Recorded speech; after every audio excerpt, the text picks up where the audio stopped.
washed over me.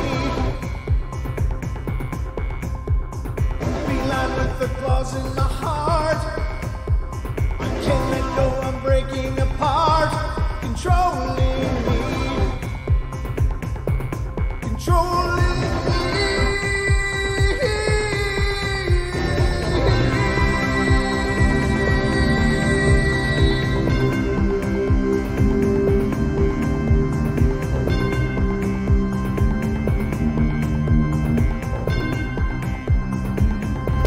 And everybody, welcome to the, what the heck day is it today? It's Thursday. Thursday edition of the Paranormal Portal, Bedtime Stories From Beyond. I'm your host, Brent Thomas. I'm absolutely thrilled you are here with me. I hope you guys are having a great day. It's been, I've had things coming left and right and sideways and a lot of strangeness today, but a good day. Not, don't get me wrong, but currently I'm trying to repair the screen on an iPhone, and let me tell you, oh my God. But anyway, I hope you all are ready because it's time for bed.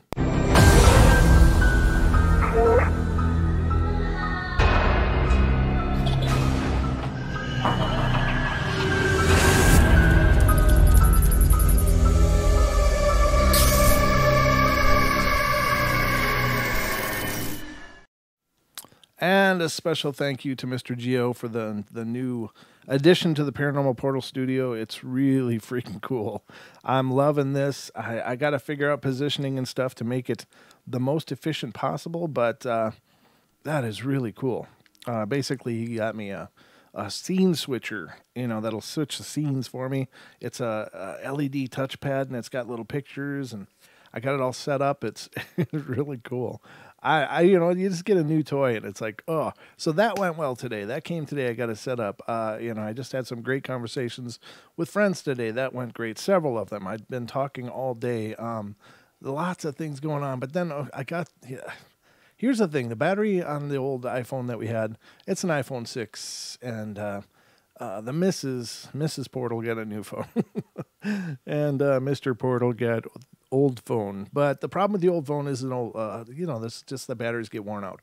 Doesn't hold a charge. Not that this is why you're tuned in, but I feel it's necessary to share all of my life with you, whether you want to hear it or not. So here it goes. So me being the do-it-yourselfer type that I am, and I'm saying that tongue-in-cheek because honestly, I'll pay other people to do it as long as I can. But, I'm like, well, no, I can do this because you watch the videos on YouTube. It's like, all right, you just do this, and then you do this, and you take out this and move this, and then you start doing it. Okay, so they send me a kit with the battery. It's got all these cool little tools and stuff, and they're like, oh, you put the suction cup on the screen, and then you use this little wedgie tool to go around the edges of it, and it just pops up. I'm like, all right, cool. I can do this. So I used the suction cup, got it on there, pulling on it, using the little wedgie tool. I didn't know how hard you're supposed to do it. So I'm like using Mr. Wedgie tool, and boom, the screen shatters. And I'm like, oh. And all I wanted to do was change a battery. So I'm like, oh God, and I was like, oh God. So immediately you start looking, what does the screen mean? What is that? Is this going to be expensive as a new phone? I don't know. So we looked online and, they were really inexpensive. So I'm like, okay, well, we'll get the screen thing too. So I finished changing out the battery and stuff. Finally got that done. You got these little freaking micro screws in there. And then they put all this blue crap on there. So they got these little micro screws. It's all closed together. It's all sandwiched in there, but they think they need to put that blue crap on there. And the blue crap basically means that you got to be this, just shy of Thor to use that little micro screwdriver, and you get enough tension on there to break that little locking seal. And so I got it out. I got the battery replaced, and I'm like, okay, well, the new screen is coming, and that came today. So those 2 days ago, I shattered the screen. New screen came today, and I'm like, okay, let's watch the video. Watch the video, and the guy's like, oh, and then you take out this screw, and everything's going like freaking magic for this guy. And so I try. I've got, on the backside of your screen, you got the actual screen and the touch sensor and stuff like that. You actually have to take it off the broken piece to put it on the new one. So I see why it was so damn cheap now. But you got these little freaking micro screws, these stupid little dorky screwdrivers they give you that you probably couldn't even crank on a Lego with them. I mean, they're absolutely trash. And I'm trying to I got like 6 stripped little screws around this damn screen now. So I'm trying to figure out, what do you do then? So I'm in my workshop. I'm grinding down these little screwdriver sets I have to try to get something to work. And so I got like 2 of them out. I've got 4 to go, and it's a freaking mess. So I quit doing that, came back in the studio, got ready for the show. So that's where it's at. I have a phone in pieces in the other room. I'm using an older phone that I have, and guess I better charge it. There it goes. It's on the charger. So anyway, that's been my day. It's just, I don't know what the hell. Why do they need that blue crap on there? It's like it's inside the phone. Nobody's going to be monkeying with the screws. It's inside the phone. Anyway. Thank you for letting me vent. I feel so much better now. All right, ladies and gentlemen, this is the Bedtime Stories from Beyond, and so we're going to get to some bedtime stories, but thank you to all of you who are joining us. I see there's several of you in here, and fantastic. I'm just going to say hello to who's here. Let's look. We got Bama BF. Good to see you, Bama. Thanks for coming in. Bigfoot, Michigan Rob. Hey, Bigfoot, Michigan Rob. Black Tree is in here. Diana's in here. Haxer is in here. Good to see you, all 3 of you. Christy Monster Truck Gal is here, which is always awesome. You got to love a monster truck. I'm here to tell you, I went to many of those truck and tractor pulls back when Bigfoot and Barefoot were rocking the circuit. So I'm like old school monster truck guy. Lena is here. Hi, Lena. Aloha. Lewis, good to see you, brother. Nadine, great to see you as well. And thank you for the emails, Nadine. I always I always like when you send these things to me. It's been wonderful seeing the different videos and stuff. And you guys send me whatever you find that's paranormal related. Paranormalportal@gmail.com. Paranormalportalradio@gmail.com. My mistake. Sarah, how you doing, Sarah? I watched a video of Sarah's today, and I was just rolling. Now, the video itself was absolutely hilarious, but when this girl laughs, I can't help but laugh with her. It's just her reactions to something funny.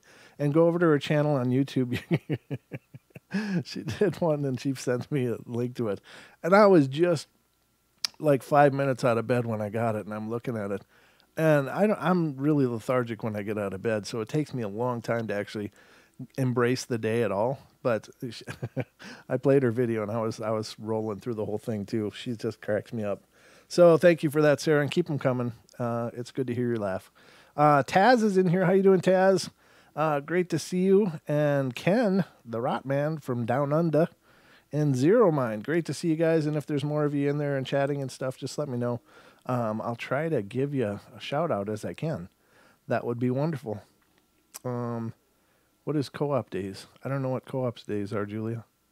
I assume people cooperate. I don't know. I'm just scrolling through the list, but yeah, send the stories. Send the stories to the paranormalportalradio@gmail.com. So anyway, let's get to some stories. Speaking of that, and see what we can dig up. All right, the first one I got for you tonight is coming out of Florida, a place that I would love to be right now because it has no snow, as far as I know. But anyway, in 1980, I was attending Chipola Junior College in Marianna, Florida. And I was living in the dorm and worked at the reception desk every weekend. And oftentimes I was the only person there for the whole weekend.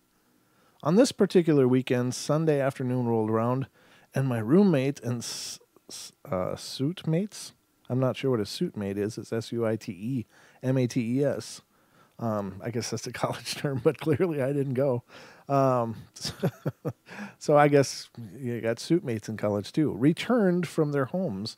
On the way to the rooms, the way the rooms were laid out, there were 2 rooms with a bathroom between them, and together they were considered a suite. Oh, well, I guess they explained it. All right. Oh, I guess it's not suite, it's suite. Suite mates. Okay. Now that makes a whole lot more sense. I was helping them unload their cars, and they always brought back awesome groceries from home, and we passed through bathroom to put some of my roommate's things in our room. As I walked back through the bathroom, I decided to walk back through the suite mate room, and instead of walking out into the dorm hall, I looked to my right, and this area was really pretty small, as it was an entrance/exit for the shower. And as I looked to my right, I saw a young woman there. She was medium height with long, dark, straight hair. Her hair was parted in the middle, and she was wearing a blue and red rugby-style shirt. Her hair and shirt style reminded me of the fashions from the early 70s. Of course, I knew immediately she didn't belong there, and quickly looked away and then back, and she was gone. I was really excited and ran to find my suite mates and roommate who were walking down the hall, and I told them the story of what I had just seen. I thought they'd think it was crazy, but they didn't. We decided that the next day we would find the cleaning lady and ask her if there had been a girl who had lived in one of our rooms and had passed away. Mrs. Ryan, the cleaning lady, had been working in our dorm for a long time, so we knew she would know. The next day, we went on to classes and our other usual activities, and in the afternoon, my roommate and I were back in the dorm around 3 p.m. We eagerly sought out Mrs. Ryan, and she was in the laundry room working, and I asked her if there had ever been a girl who had lived in our room who had died. And she said she wasn't really sure. And I described the girl I had seen, and Mrs. Ryan told me she remembered a young girl fitting that description who had died in a car accident. Well, a few weeks passed, and I decided I'd just imagine the girl. But another weekend came around, and I found I hadn't imagined it at all. It was Saturday night, and I'd been out with my cousin and a friend, and our curfew was 2 a.m., but I was home by midnight and safely in bed. About 1 a.m., I heard the water in the sink in the bathroom turn on. My suite mate was supposed to be coming into town for a date with her boyfriend, and I assumed when I heard the water that she had come in from her date. The water stayed on for a long time, and I got really aggravated by my suite mate, but finally decided to get up and turn the water off. The next morning, I went into the suite mate's room, but she wasn't there. I thought maybe she and her boyfriend had gone out for breakfast, but she came in that evening, and I asked her why she had left the water on in the night before, and she looked at me like I had lost my mind and asked me what I was talking about. I told her, when you came in from your date last night, you turned on the water and left it on. And she said, I never even came into town last night. I was at my parents' house all weekend. I decided my dark-haired friend wanted to make sure I knew that she was really there. I never saw her again or had any more evidence of her existence, but I know she is real. Very cool. Now, a lot of times you hear that in paranormal stories is, we look, I looked and there was an apparition, and I turned away quick and looked back and it was gone. Now, I do believe that these apparitions, these spiritual energies, are working on a whole different kind of speed. We are encumbered with a physical body, and therefore being encumbered by a physical body, we are, of course, at the mercy of being able to move it at the speed it can move due to the muscle structures and all of that. It's been proven over and over and over that our minds actually work way, way quicker than we can actually move and react. But and that's why it takes years and years for people in martial arts to train their reflexes to be able to react and respond. And for fighters and MMA people, is that we have to actually train our bodies up to a faster pace, but we still get nowhere near the pace that a spirit can move. They are not encumbered at all by the physical restrictions that we are, and they can literally move at the speed of thought. So for them to see you looking and then to look away, boom, they got all kinds of time. Either they can phase through and make it so that you can't see them just by changing their resonance, or they can actually just leave and you would never know it because you can't register that kind of movement speed. I believe that they are literally able to move at the speed of thought, and they're not encumbered by the body at all. So it sounds weird to people. Like, I looked, it was there, and then I looked again, it was gone. It's like, well, yeah, but there are many videos out there, and I believe some of them are truly legit, that seem to show spirits moving, just boom, boom, boom, boom. There's one that takes place in what looks like an office place. Aw, Sarah, thank you. You cracked me up, girl. That was a great way to wake up, though. Thank you for that. That is so sweet. You're just amazing. Thank you so much for the love. That helps out a ton. But I've seen many videos, and there's the one that I'm thinking of in particular happens to take place in what looks like some kind of a company where they do a lot of telemarketing and stuff. And there's this, in one part of the video, the door handle starts rattling really quick, and then there's a camera on it. In another part of the video, chairs are moving out and moving in. But there's a part where the apparition appears at the end of this row of 2 desks that are lined up, and then there's a wall. And you can see this apparition semi-manifest by the wall, and then boom, it's down here, and then boom, then it's down here, and you can see little trails between that. Now, I know that kind of stuff can really be faked, and it could be not necessarily legitimate, but I do believe that that's how it works. Now, I've watched I've watched thousands and thousands of videos of paranormal claims and stuff, and 90, 98, 99% of them, I think, are just garbage. They're just people creating visual hoaxes just for the hell of it, I guess. But there are a bunch of them out there, and if you look hard enough, you'll find them. And I don't know. I can't see any obvious trickery, and I can't see how they were done. And believe it or not, I know that everybody goes to, oh, it's CG, it's CG. No, it's easy for people on the outside to go, well, that's fake. It's obviously CG. But I'm here to tell you, and I've been learning computer graphics and animating and 3D modeling for a while now on my own. And I'm here to tell you there's nothing easy about doing things in a believable fashion on CG. Oh, thank you, brother. Wow, great night. Thank you, Hackster. Man, you guys are amazing. Thank you so much. I can't believe you guys. Oh, thank you. And a couple of great donations tonight. Wow, you guys are phenomenal. I really, really appreciate it. Thank you, brother. That's cool.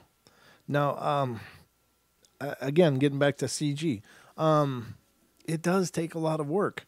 It takes a lot of work and a lot of legwork to create anything that would be believable. Now, it's easy to grab little crappy animations and put them, superimpose them on top of something, and maybe adjust the opacity, which is the how much light is given to that actual layer. So if you want to make a ghost, you would superimpose an image on top of a scene, lower the opacity down so they become translucent.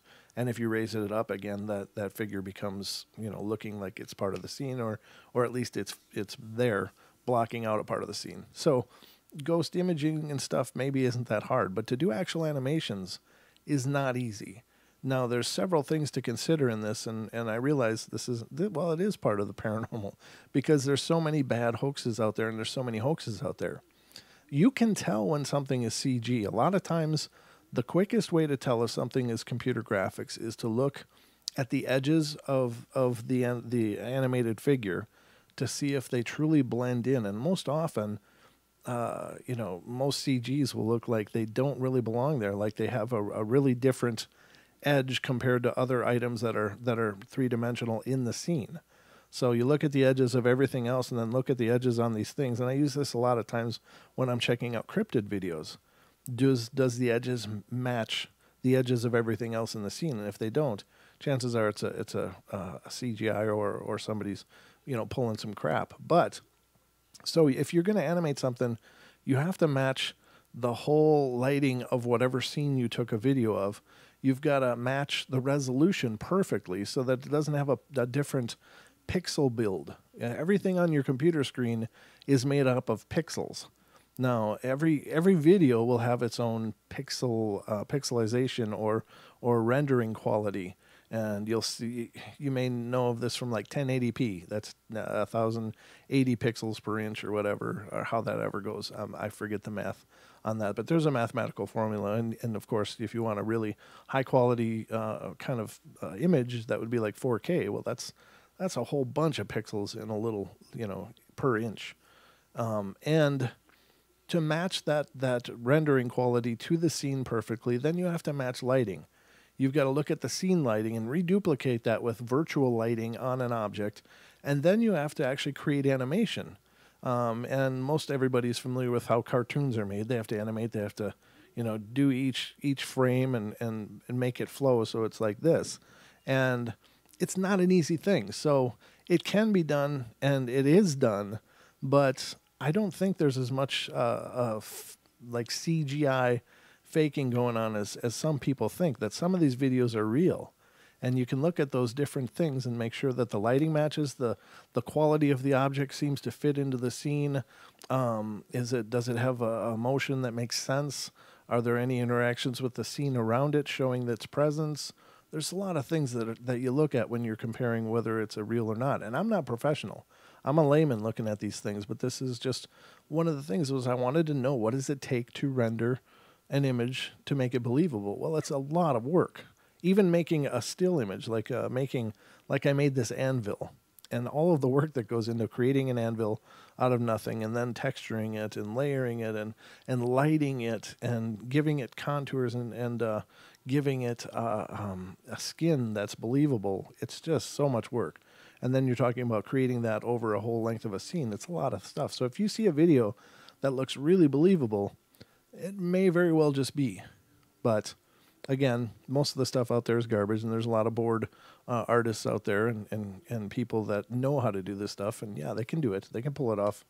And many times it's hard to tell. But anyway, I spider-webbed off into a whole bunch of other stuff. But I just think it's important to note that, because a lot of couch researchers are sitting back and they throw out, oh, that's CG. Oh, that's Photoshop. And they don't understand. I mean, everything needs to be created. It needs to be rendered. It needs to be built and matched. And it's easy to say because that's empowering for that person. Well, like, this is my professional opinion. Well, you don't really have a professional opinion because you don't understand what goes into doing those things you're claiming it is. So anyway, my 2 cents, but I'm not telling you to believe videos that look real. I'm just saying that it is hard to create, and it's a lot of work. And for somebody to do it on a video that maybe has, 300 hits, it's not going to be worth their time to spend a lot of time creating hoaxes that nobody's seeing. So anyway, just check it out. Just think about that stuff. But that was a cool story. I like that one. All right, the next one is coming out of New York. Forget about it. Oh, that's funny. And it doesn't surprise me that this is up here, but now I always notice these ads, and I always get these ads for this program called DAZ 3D, DAZ 3D, and it's a free program, but it's basically like a pay-to-play video game. You get this framework that's free, but then you have to pay for any kind of models and things that are already pre-rendered. So pretty smart, actually, for that business. But New York, what's going on there? Some years ago, I was 16. I had, sorry, I'm not going to read the whole thing in a New York accent. I had the one of the most frightening experiences of my life. I was in my bedroom writing some rather hard rock music on my new synthesizer when my mom came in and said that Dad and her were going to the grocery store. Basically, I just nodded with that teenage temperament that speaks, yeah, okay, whatever, bye. And soon after their departure, it began to cloud up outside as if a rainstorm was coming. My bedroom window was open, and speaking of this particular window, it was very cold, a very old window, rather, and that took just about all the strength a person could muster to open it and close it. Well, let's just say that seemed about twice as hard to accomplish that feat. So basically, the window, for all intents and purposes, was stuck open, come rain or shine. As I slowly crept the volume up on my amplifier and played more and more feverishly to the rockin' tune, I was creating the attic door, a standard 1930s issue inside door, which is also in my room, suddenly swung open. Ugh, that's creepy. Startled, I quickly hit the stop button on my synth and turned to see the attic door fully open. My rather logical mind, though stunned, quickly jumped in and said, "The window's open. It was probably just a pressure draft that pulled the door open." So, with that logical explanation firmly in place, I pressed the start button and continued to marvel at my loud musical creation. No more than 10 seconds passed, and I heard the attic door slam shut, really loudly. This time I noticed there was absolutely no breeze coming in the window. In fact, the curtains weren't rustling at all. That was weird, and scared the heck out of me. I mumbled to myself. But once again, Even though the hair on my arms was standing at full attention, my logic interrupted and put me at ease. After taking a deep breath, I decided to again press start and wait and see what happens. Nothing. Then, just as I was getting into the music again, the attic door slammed open with such ferocity that it made the room shake. Then it immediately slammed shut again, and this time, not only was every hair on my body standing straight up, but I was frozen in place with an intense fear, as if a presence was in the room with me, and it was standing right behind me, breathing down my neck. I felt compelled to turn around to run as fast as I could from the room, but instead I began walking toward the open window, and I was no more than 3 steps away from that window when it suddenly slammed shut and the glass broke inward into my room. In one quick motion, I leaped towards my bedroom door, yanked the door open, and flew down the stairs, missing about 15 or 16 steps, pulled open the front door of the house, and ran into the front yard. I stood in the front yard for the next 20 minutes until my parents came back, and in the drizzling rain, staring up into my bedroom window in complete shock over what had just happened. As I recall, this is the only hostile event that ever happened while in my house. While many will agree this seems like an extreme paranormal experience, some offered more subtle logical explanation to this event. I was told that my first impulse, in which air pressure was causing the door to open and shut, was the correct unconscious response to what was happening. That the window in my room was wide open just before a thunderstorm completely explains this strange but all too common phenomena. The fact that my window slammed shut just as I was walking towards it was nothing more than a coincidence at the loud rocking music causing vibrations in the window frame, thus freeing the old window from its stuck state, ultimately leading to it slamming shut. A teenager all alone in an old house as storm clouds approached produced an unconscious fear response so many youngsters experience when startled. These explanations in and by themselves are actually very academic and the most logical explanations available. But once this story is put into context with the other strange occurrences that happened while in the house, lead me to less logical conclusions. As such, my conclusions lead me to abandon the overpowering music work that I've been composing and indulge in a more benign and relaxed music fare. So that evening, I erased the composition and began working on my first love ballad, which, as it turns out, was the first song I ever wrote. Oddly enough, I know this will sound cliche, but soon after turning my musical taste to a more relaxed state, a soft smell of roses filled my room. At the time, I had no idea where such a smell was coming from, but it was there, and I carefully walked over to the attic door with every corpuscle in my body on full alert, most likely from the earlier trauma I suffered, and slowly opened the door. And to my amazement, the smell of roses was tenfold stronger in the attic stairway. All at once, my fear dissipated, and I was filled with a newly found inspiration to complete my first, and to this day, one of my best musical compositions. Well, there you go. I mean, again, ladies and gentlemen, these are people that, in many cases, they are people. They were people. They are people. They're just a little more physically challenged than before. But, I think that they don't, maybe if they're really old-fashioned, they don't want the jam and loud rock and music. That can be offensive to some. And, I guess if this indeed was a spiritual presence, which it sounds like, it doesn't surprise me that they would make themselves known like, hey, turn that crap down. I would have just suggested the dude get some headphones. I mean, really. Put on some headphones. Go ahead and jam all you want. It shouldn't irritate anything too much.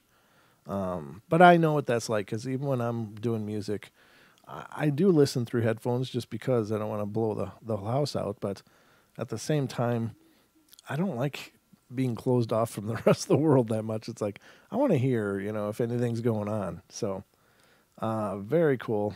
And, I think it's a great experience this person had, but I'm glad it turned out well and they found a good balance.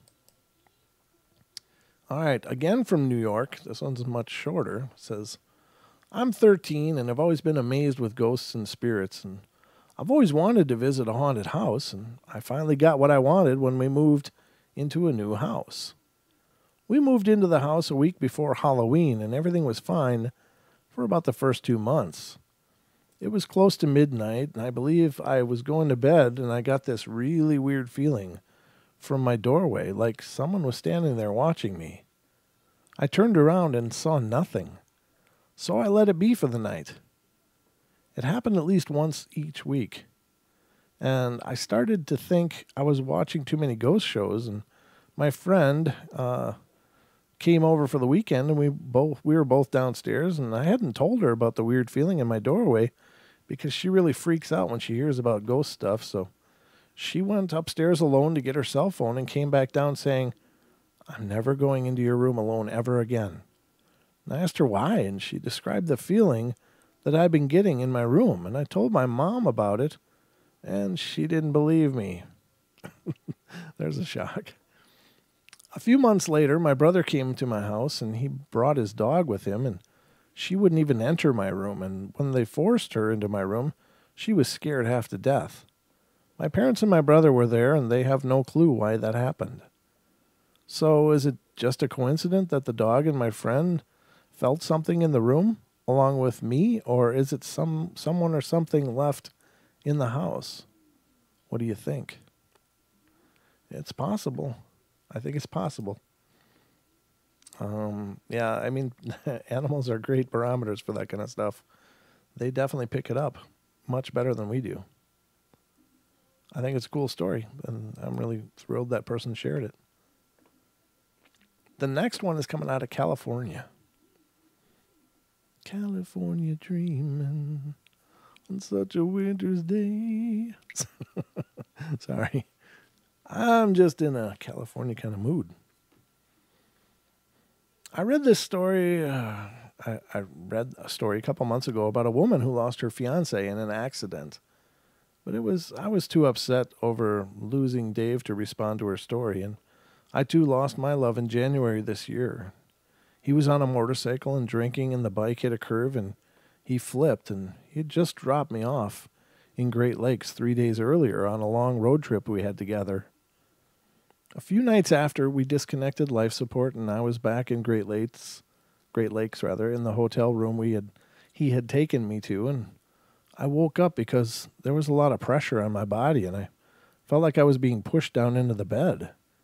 And at first I thought I might be dreaming, so I started to try and wake up all the way, and I was on my back and my arms were straight down by my side. I never sleep that way. I'm all over the place and have a bad back, so that would not have felt very good. After a little bit of a struggle, I realized I was fully awake and was still being held down. I wanted to make sure it was real, so I tried moving my legs, head and body, but I was being held tight to the bed and could not call out. I didn't move and didn't panic, but started to try to fight the restriction. Finally, it was like my arms and legs and body were set free, and I called out his name, and I sat up and turned on the lights and got up and walked around, but nothing else happened. I felt something in the room, but nothing happened for the rest of the night, or since then. We were very close, and I felt like he was letting me know he was with me, because I was alone, and the next day I'd have to start a very hard job. I was wondering if anyone else has had that happen to them. Yeah, it's called sleep paralysis, but I think that would be really peculiar, a real peculiar way for someone you love to, stop in and say hi. Oh, good night, Christy. Thanks for stopping in. She's got to get up in the morning, so I appreciate you being here for as long as you could. Orange County girl's a lightweight, by the way, in case anybody was wondering. Sorry, I just randomly look at chat, and some things just jump out. All right, so let's see what's going on. So that was a fiancé visit. I don't know. That just seems peculiar. It's like, I want to let you know I'm here, so I want to pin you to the bed. There's that's just really peculiar. I don't know if that would be the same thing. Now, this is purely speculation, but maybe she was in the start of being being subjected to sleep paralysis, and or something perhaps going to feed on her, and maybe her fiance showed up and said nope. I don't know, but it just seems like a really strange way for someone that loves you to say, hey, I'm here, I'm gonna pin you. I mean, I could see it for brothers, maybe that might be kind of a brotherly thing, but certainly not your female fiance. I don't know, and I'm not discounting that it couldn't have been, but it's just a strange thing. Nothing shows you care by, quite like pinning someone to the bed. All right, the next one's coming back from New York. We're heading over to New York a bunch tonight. One night when my dad came home from a night out with his buddies, he walked down the stairs, and I saw a cousin that had died a while back coming down the stairs behind him. The only thing I can honestly say that frightened me was his eyes. Why? Because the ghost, my cousin, looked at me back with very wide eyes, like, in a way, the ghost was surprised that I could see him. When I turned to tend to my baby sister, he was gone. He appeared just like any other person, real, in the flesh. When my father came back downstairs, I asked him if that cousin had a twin brother, and he said no. And then I asked, well, then who is the guy behind you? My whole family froze. And that was the end of that story, but I have others too. Most of my childhood was filled with sightings and dreams, and I just don't remember them all. My mother remembers most of them. I never told anyone beside my family, and my mom never let me. She always said people will make fun of me. I see what my mother meant now, and people today really don't believe in ghosts or sightings of any kind, but that's okay. Everyone is simply different. I feel it's a gift from God. And I love to read about sightings. It's great that there are sites like this one. Amen. I think that that's changing, though. I think that people are more open-minded now, I hope. It's been my experience that a lot of people I bump into, just even in random places like airports, I've talked about paranormal stuff with them. Because I really despise shallow talk. To me, it's just such a waste of time to sit and exchange pleasantries. And it's like you have an opportunity to meet somebody and talk to them. And I was in the airport in, I think, Denver one time, and I was sitting there waiting for a flight, and I got to talking to this guy and his either son or nephew that was from, or niece, maybe it was a niece. And it was from Louisiana, and I started talking to him like, hey, you ever heard of the Rougarou? He goes, oh, yeah, we heard of that. And he didn't really believe in it, but we started talking for a while. He's like, well, maybe that stuff's out there. I don't know. So maybe, I don't know. I thought it was just really neat, though, because it was a real discussion. So if I'm going to talk to somebody, I like to talk about something I'm interested in. Otherwise, it's like, hey, nice to meet you. I'm going to read my book now. I don't know. Maybe it's just me, but it's just that shallowness. I never really had time for shallow discussions too much.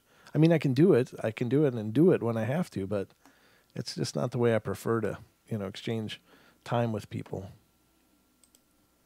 All right. The next one is coming out of Ohio.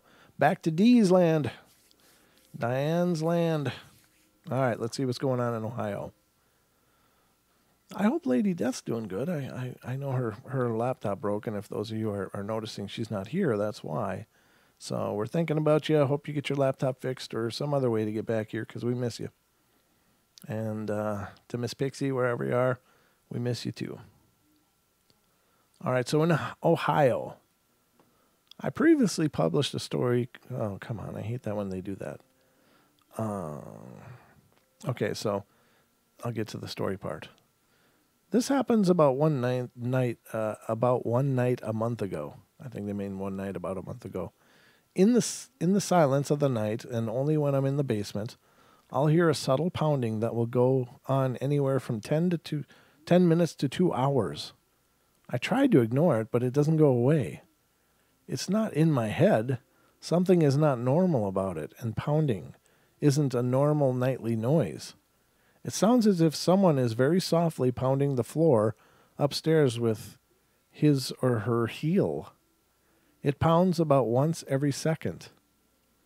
A few times in the pounding, I noticed what reminded me of the human flaw, and that is, it wasn't exactly equally spaced every second, but slightly staggered at some points, like it was imperfect.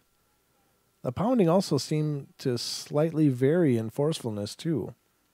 As subtle as it is, one night, in the midst of the subtle pounding, this one particular pound was harder than the rest, causing the floor to settle and make the crack noise. It also made the dishes in the sink rattle, and every time I go upstairs to find it, it stops, and then starts again only after I've been sitting downstairs for several minutes. I walked around my basement listening very closely and realized that it is in fact real, and it very much seems to be coming from my kitchen floor. One night after listening to the subtle pounding, I was in the kitchen, almost ready for bed, and I heard a loud thud on the kitchen floor as if someone in the basement hit the ceiling with a rock. It hit directly under where I was standing, as I could feel the vibrations in my feet and legs. It was way louder than the normal house settling. Does anyone else have this happen? Here's the thing, and this is something, yeah, exactly, thud. Now, I oftentimes will refer to the dead files because I think I've never heard someone like Amy Allen speak before, but she has this real interesting sight and vision, and I really believe that she's the real deal. Like, she really does pick up this stuff, and granted, it's a TV show and it could be edited and all that stuff, but I really think that she's really dialed into this stuff. Now, she oftentimes will talk about things trying to get in. Like, there's things around your house that are trying to get in, and when, it's just climbing on the roof, climbing on the walls, looking for some way in. And I found that to be extraordinarily disturbing.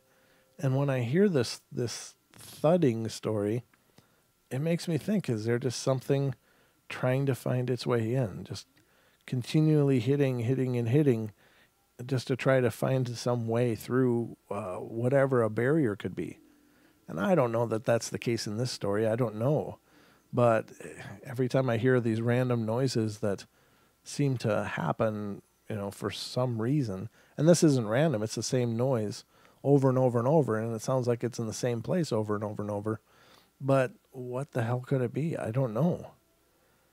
But when you think about that, if you think about there are these dark, really creepy things that aren't necessarily human and never were, but they are, I don't know, perverted by their nature. I don't know, but it's certainly unnerving to think that there might be things doing something like this. And I would definitely be looking at some cleansing, because it's like, if it's just one noise over and over and over doing the same thing, either someone is desperately trying to get your attention to get some help, like they're stuck and they need to go, they need to pass over and they want help, or there's something that you don't want in there anyway, doing this kind of stuff, and it needs to go. So, and in either way, getting at least a psychic in there to figure out what is pounding, what is doing this noise, and why, and then if that is the case, get them the hell out, because they they don't need to be doing that. That's creepy. Okay, so where are we at? Well, we are at 45 minutes. So I guess, ladies and gentlemen, that will be our episode tonight. I don't know. I can look at one more, I guess, just because it's hard to say goodnight. I'm like the bad parent that keeps reading books because they don't want their kids to go to sleep.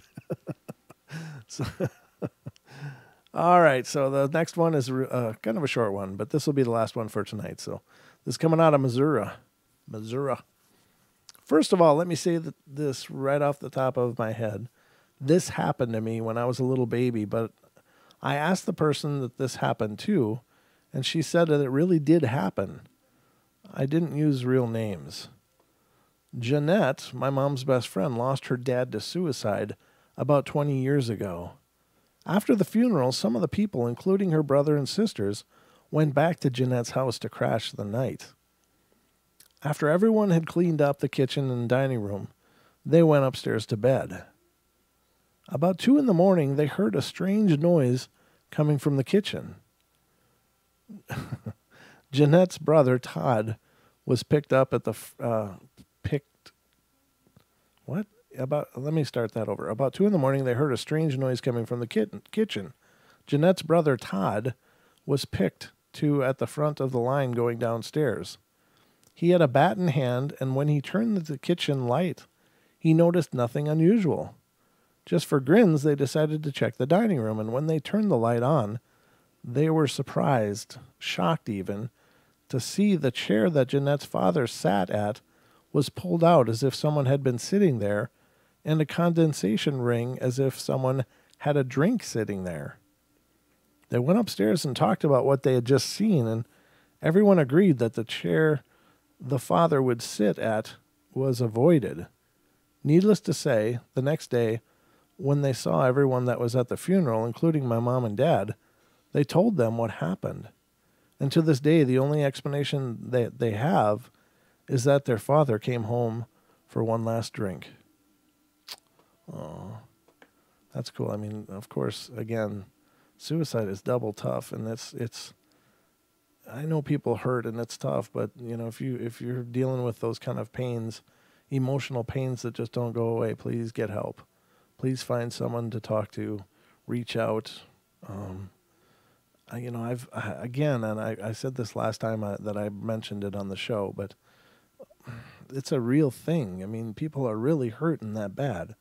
And I think it probably occurs to everyone at some time or another, like, is this worth even going on when you're going through tough stuff? And I do understand that, but in everything that I've been through, and I've hurt about as bad as I think I can hurt. I don't know that it's possible to hurt more than I have in certain periods of my life. But even then, you do get through those things. You get on with your life somehow.